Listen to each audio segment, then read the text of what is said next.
Ini udah hari Minggu lagi, kita mau ibadah lagi. Walaupun masih online, tapi tetap semangat ya. Gimana kabar kalian?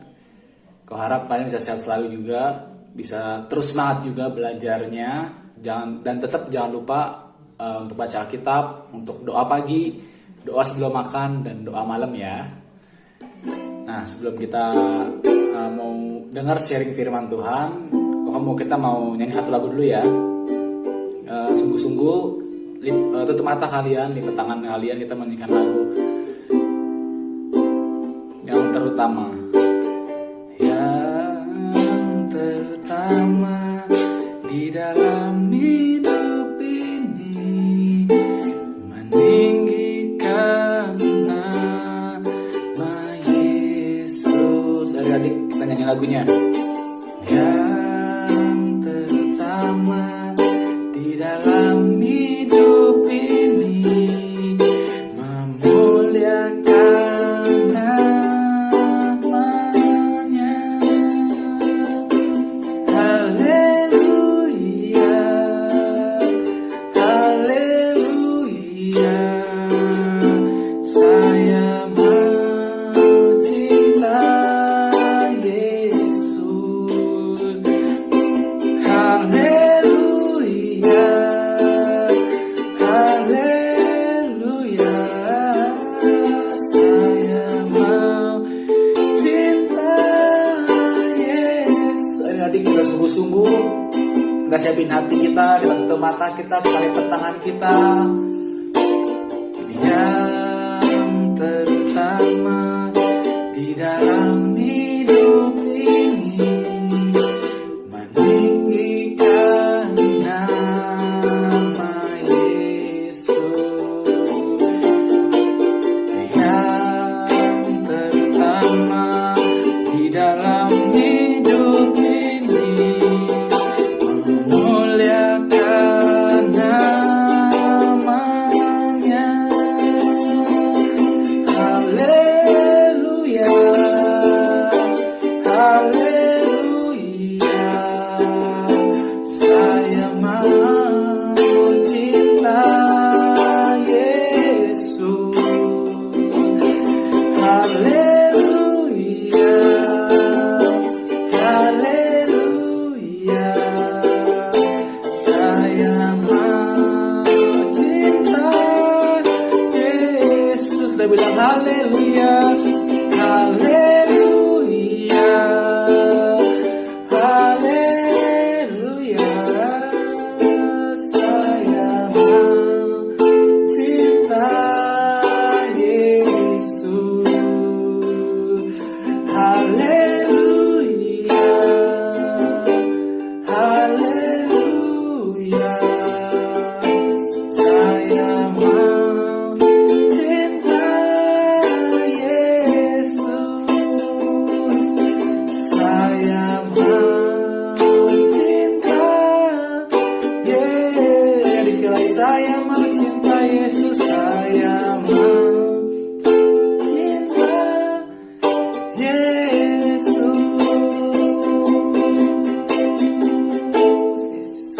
Kita bilang terima kasih Tuhan Yesus. Terima kasih. Jadi kita bilang terima kasih Tuhan Yesus. Buat kebaikan Tuhan Yesus, terima kasih. Buat perlindungan Tuhan Yesus, terima kasih Yesus. Adik-adik, kita mau satu firman.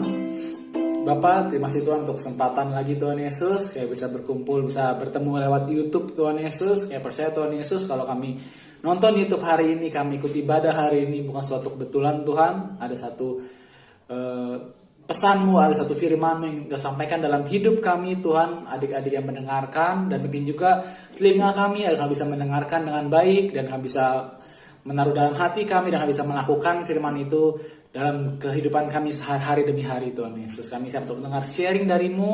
Kami juga berdoa Tuhan untuk corona ini agar cepat selesai. Kami juga berdoa untuk dokter-dokter yang menangani, agar mereka bisa tetap semangat, bisa tetap kuat dan sehat selalu Tuhan Yesus. Kami juga percaya kalau corona ini akan cepat untuk berlalu Tuhan, dan kami bisa bertemu lagi satu dengan yang lain di rumahmu, di gerejamu, dan kami bisa bertemu lagi dengan teman-teman kami Tuhan Yesus. Kami juga berdoa untuk orang tua kami Tuhan, pimpin mereka, Kau berikan orang tua kami semangat, Kau berikan orang tua kami kesehatan juga Tuhan Yesus untuk bisa semangat menjalani hari Tuhan Yesus. Terima kasih Tuhan, di dalam nama Tuhan Yesus Kristus, haleluya, amin. Oke adik-adik, sama dengan share firman Tuhan, sungguh-sungguh ya, jangan sambil makan. Oke. Coach, Apa? itu apa itu Coach? Ih, itu kok kotor.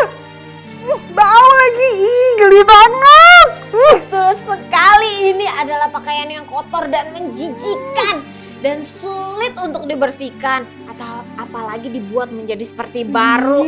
Pokoknya sabun apapun tidak bisa, Gak bisa ya? Coach. Aduh, siapa juga yang mau ambil pakaian itu? Ih, menjijikan sekali adik-adik, lihat nggak tuh? Bener banget, walaupun udah dicuci pun ya kan, pakai pewangi sebanyak apapun belum tentu bisa bersih banget. Dan juga siapa yang mau ambil pakaian kayak gini Iya, ya kan? siapa dong? Kecuali Siapa? adik-adik tahu nggak ya siapa? Ayo. Siapa? Betul! Yesus, ya betul. Yesus tidak hanya menyucikan dosa semua manusia, termasuk adik-adik dan juga coach. Yap. Yesus juga menerima kita semua sepenuhnya tanpa melihat kesalahan dan dosa-dosa lagi. Seperti di firman Tuhan di 1 Yohanes 1 ayat 7b dikatakan darah Yesus anaknya itu menyucikan kita daripada segala dosa. Nah, hari ini kita akan belajar hanya Yesus Kristuslah yang bisa menyucikan kita dari semua dosa dan menerima kita. Ya, adik-adik pemungut cukai pada waktu zamannya Tuhan Yesus itu mungkin bisa disamakan dengan pemungut Pajak liar ya, yang terus, zaman sekarang ya, gitu, yang ya. panggilannya lain atau nama panggilannya? Apa ya panggilannya ya? Tukang pajak, tukang pajak, tukang bener. palak, tukang palak, Iya. tukang mintain uang, Betul. paksa preman kali ya coach ya. Dengan cara paksa gitu maksudnya kan. Betul. Mungkin ya. Jadi sebagai seorang pemungut cukai, dia itu pasti dibenci banyak sekali sama orang Yahudi pada zaman itu. Yap. Sehingga orang-orang tidak mau mendekat, apalagi bergaul dengan dia. Iya, Ya kan? kita aja kalau ngelihat yang pungli-pungli udah kabur Udah ya nggak mau Coach? lagi berteman dengan orang seperti itu. Bahkan mereka sangat ditakutin Betul. loh karena sering melakukan pekerjaan dengan kekerasan. Dengan kekerasan, betul. Jadi adik-adik tahu nggak, pekerjaan sebagai pemungut cukai pada zaman Tuhan Yesus itu adalah pekerjaan yang kotor dan jahat, betul. Misalnya apa? Misalnya apa? Misalnya bayar pajak 1 juta nih. Aha. Mereka bisa menarik uang rakyat 2 juta. Jadi yang setengahnya itu untuk diri sendiri. untuk mereka. Iya, betul. Jadi setiap orang yang bertemu dengan pemungut cukai itu pasti akan lari dan bersembunyi, ya nggak sih, saking takutnya gitu. Begitu ketakutannya banyak orang kalau bertemu dengan si pemungut cukai itu, Iya, ya kan? herannya Tuhan Yesus itu justru memilih Matius, salah seorang pemungut cukai, untuk menjadi muridnya. Coba coach. Wah, luar biasa ya. Jadi setelah Yesus pergi dari situ, ia melihat orang yang bernama Matius sedang duduk di rumah cukai. Lalu ia berkata kepadanya, "Ikutlah aku," kata Yesus. Bahkan Yesus itu makan di rumahnya Matius dan juga banyak pemungut cukai dan juga orang berdosa datang makan bersama-sama dengan mereka. Wow. Kenapa ya adik-adik ya? Kenapa ya kan? Aneh kan ya adik-adik, don't you think? Ya kan? Apakah Yesus tidak tahu bahwa Matius itu orang yang banyak berbuat kejahatan, Atau dibenci banyak orang, Yes. tidak disukai orang, dan berdosa itu kan? Ya nggak aneh sih? kan? Betul, makanya. Bahkan saat itu orang Farisi juga mempertanyakan kenapa Yesus bersama-sama dengan para pemungut cukai dan orang berdosa. Berkatalah mereka kepada murid-murid Yesus ya kan, mengapa guru mau makan bersama-sama dengan pemungut cukai dan orang berdosa? Nah adik-adik, biasanya kan orang-orang takut ya kan, yang dianggap jahat seperti Iya. orang-orang itu tuh, seperti siapa tadi Tukang tuh? palak itu tuh. Takut diperlakukan secara tidak baik oleh orang-orang itu. Iya. Jadi merasa apa? Tidak pantas Betul. untuk bergaul dengan orang-orang semacam itu. Mm-mm. Itulah sebabnya orang-orang tidak mau menerima mereka, nggak Iya. mau menerima si tukang palak itu Betul. ya, apalagi makan bersama, menanggapi aja nggak mau ya coach ya. Mau. Tapi Yesus itu lain loh. Yesus itu berkata, dia malah berkata begini coach. Dia berkata, bukan orang sehat yang memerlukan tabib, tetapi orang sakit. Aku datang bukan untuk memanggil orang benar, melainkan orang berdosa. Itu kata Tuhan Yesus. Nah, adik-adik begitu juga dengan hidup adik-adik dan juga coach. Yap. Tanpa Kristus seperti kain kotor Yang itu tadi yang ya. tadi tuh Mhm. ya. Yang tidak mungkin bisa dibersihkan dan dijadikan baru. Betul. Dan hanya Yesus yang bisa menyucikan dosa semua orang yang berdosa. Yes, melalui kematian Yesus di atas kayu salib, darah Yesus yang tercurah sepenuhnya menyucikan dan mengampuni semua dosa-dosa manusia, termasuk adik-adik dan coach. ya Dan kan? kita, ketika kita menerima Yesus Mhm. Kristus sebagai juru selamat pribadi kita, Mhm. hidup adik-adik dan juga hidup coach telah dijadikan baru dan bersih dan putih seperti banget. salju. Seperti salju, benar. Jadi adik-adik ini perlu tahu ya, dan ingat nih, put into your mind, hanya di dalam Kristus adik-adik bukan saja dosa-dosa kita disucikan dan diampuni, bahkan apa coach? Bahkan Tuhan Yesus tidak lagi mengingat dosa-dosa adik-adik dan juga coach karena Kristus tinggal di dalam hidup adik-adik dan juga coach. Haleluya.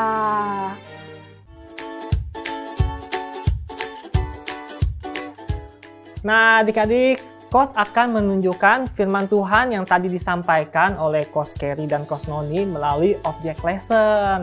Adik-adik bisa lihat Coach punya tabung kaca ini ya. Tabung kaca ini adalah hidup adik-adik dan Coach yang tanpa Tuhan.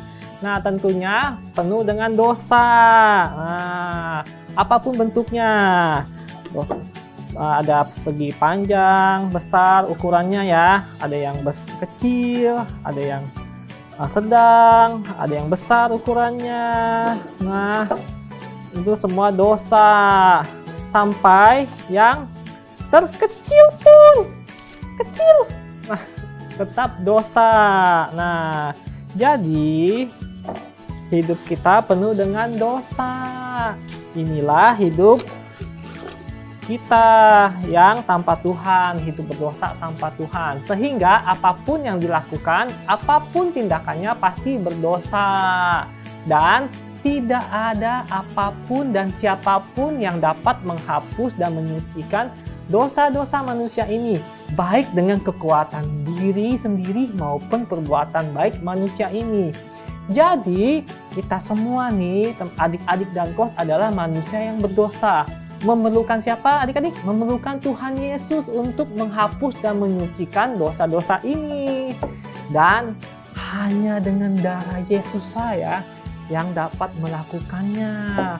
Oleh sebab itu Yesus disalib di atas kayu salib dan darahnya mengalir menyucikan semua dosa-dosa manusia termasuk adik-adik dan coach. Nah, bisa lihat adik-adik, wah, darah Yesus mengalir di atas kayu salib. Itulah yang menyucikan semua dosa-dosa. Wah, nah adik-adik bisa lihat dosa-dosa kita mengalir, dihilang dan dilenyapkan. Bisa lihat adik-adik. Nah, yang tadinya penuh dengan dosa hilang dengan darah Yesus. Wah, luar biasa ya adik-adik ya. Wah, semua dosa kita hilang dan menjadi baru karena hidup Kristus. Ya, ada hidup Kristus dalam hidup adik-adik dan coach. Wah, luar biasa ya adik-adik ya. Dengan darah Yesus. Wah, luar biasa ya adik-adik ya. Jadi, coach ingatkan sekali lagi ya. Hanya dengan darah Yesuslah Darah Yesus yang tercurah di atas kayu salib, itulah yang menghapuskan semua dosa-dosa kita. Sehingga hidup kita menjadi baru dan Kristus ada di dalam kita. Amin. Oke adik-adik, sekali lagi Coach mau ingetin lagi ya, kita semua itu, bahwa kita semua ini ya, kita adik-adik dan Coach, bahwa kematian Tuhan Yesus di atas kayu salib, darah Yesus tercurah sepenuhnya, menyucikan dan mengampuni semua dosa-dosa manusia dan tidak lagi mengingat-ingat dosa-dosanya. Bagaimana caranya? Dengan menerima Yesus Kristus sebagai juru selamat pribadi kita, maka hidup adik-adik dan juga Coach telah dijadikan baru, bersih, dan putih seperti salju. Dan sekarang waktunya ayat hafalan di dalam 1 Yohanes 1 ayat 7. Dan darah Yesus anaknya itu menyucikan kita daripada segala dosa. Sekali lagi ya Coach Kerry. 1 Yohanes 1 ayat 7. Dan darah Yesus anaknya itu menyucikan kita daripada segala dosa.